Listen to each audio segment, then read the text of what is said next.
Police ఎక్కడ పనిచేస్తున్నా ప్రజలకు జవాబుదారీతనంగానే పనిచేయాలని, రాజకీయ ఒత్తిడులకు భయపడకుండా పనిచేయటమే పోలీస్ శాఖ పని అని కాకినాడ డీఎస్పీగా బాధ్యతలు స్వీకరించిన రఘువీర్ విష్ణు అన్నారు. ఈ సందర్భంగా పాత్రికేయుల సమావేశంలో డీఎస్పీ మాట్లాడుతూ కాకినాడ డీఎస్పీగా బాధ్యతలు స్వీకరించడం జరిగిందని, గతంలో చిత్తూరు డీఎస్పీగా, విజయనగరం ఏసీబీ డీఎస్పీగా పనిచేసి కాకినాడకు రావడం జరిగిందన్నారు.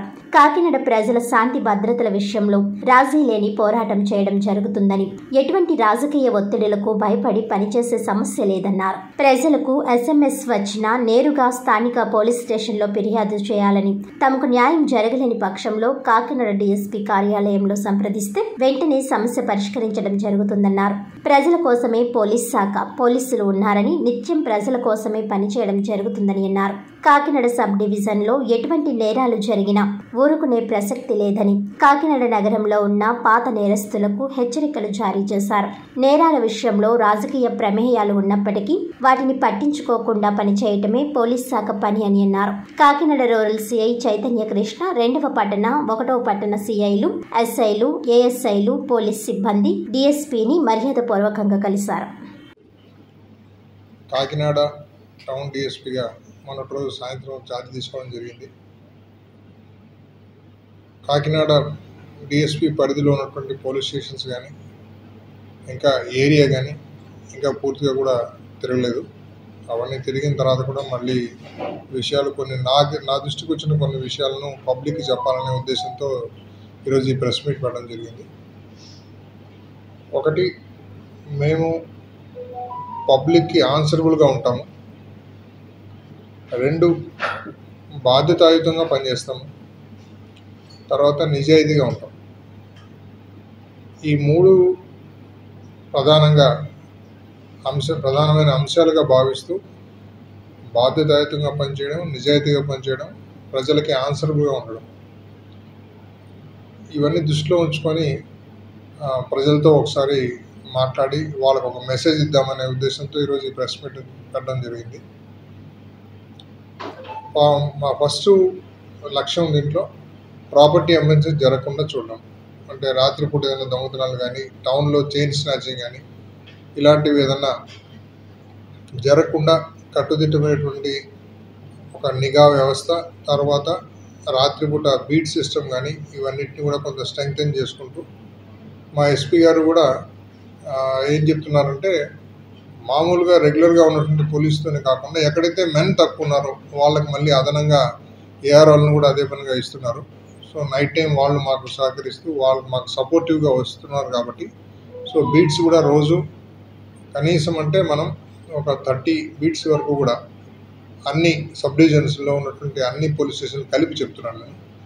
సో ఇలాగ బీట్ వ్యవస్థని కొద్దిగా స్ట్రెంగ్తెన్ చేసుకోవడం వల్ల వాళ్ళు కూడా రెస్పాన్సివ్ టైం ఇమ్మీడియట్గా ఉండే రకంగా, ఏదో బీట్కి వెళ్ళామంటే వెళ్ళాము, లేకపోతే మా డ్యూటీ రాత్రి 9:30 నుంచి తెల్లవారి 5 గంటల వరకు కాబట్టి ఏదో తిరగాలని మొక్కుబడిగా తిరగకుండా, ఎక్కడైతే నేరాలు జరుగుతున్నాయని లేకపోతే గతంలో జరిగిన ప్రాంతాలు కానీ వాటి మీద నిఘా ఉంచుతూ, అట్లాగే పోలీస్ స్టేషన్ లిమిట్స్లో ఉన్నటువంటి రౌడీ షీటర్సు, సస్పెక్ట్సు, కేడీసు, డీసీసు వీళ్ళందరినీ కూడా రెగ్యులర్గా చెక్ చేస్తూ ఎలాంటి ప్రాపర్టీ అఫెన్సెస్ జరగకుండా చూడడం అనేది మా లక్ష్యం.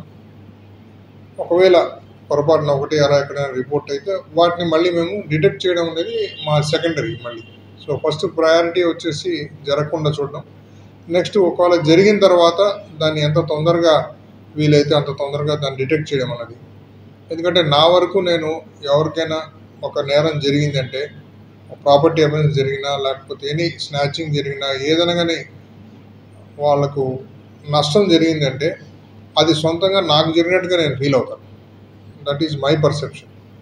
నా సైడ్ నుంచి అంతే బాధ్యతగా పనిచేస్తాను, పని చేయిస్తాను కూడా.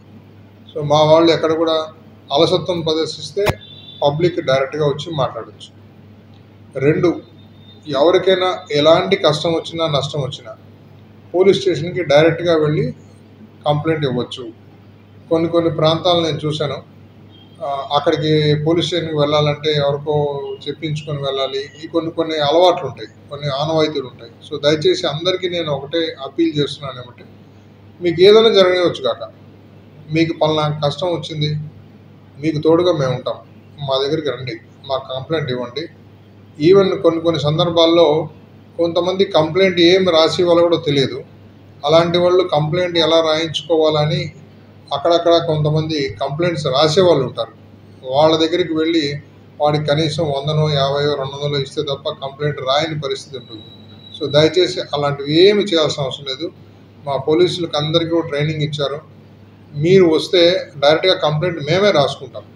మీరు చెప్తే చాలు మాకు ఇది జరిగిందండి. మా మీద నమ్మకం ఉంచి మా దగ్గరికి రండి. ఖచ్చితంగా మీకు సత్వరమైన న్యాయం జరిగే బాధ్యత మేము తీసుకుంటాం. వార్తల ముఖ్యాంశాలు మరోసారి.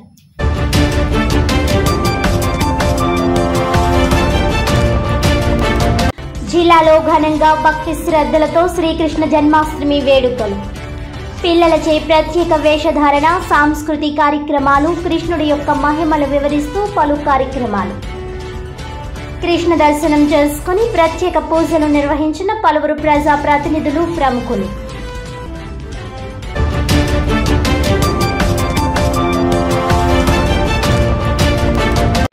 కాకినాడ డీఎస్పీగా బాధ్యతలు స్వీకరించిన రఘువీర్ విష్ణు.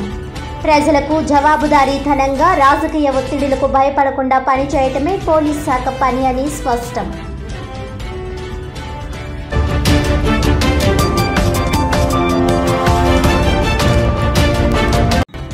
కమ్మ మహాజన సంఘం ఆధ్వర్యంలో కాకినాడలో ఉమ్మడి తూర్పుగోదావరి జిల్లా కమ్మ ప్రజాప్రతినిధులకు సన్మాన కార్యక్రమం. బీజేపీ రాష్ట్ర అధ్యక్షురాలు, Rajamahendravaram MP Daggubati Purandeswari, Rajamahendravaram rural MLA Gorantla Butchaiah Chowdary, Mandapeta MLA Vegulla జోగేశ్వరరావులకు ఘనంగా ఆత్మీయ సత్కారం.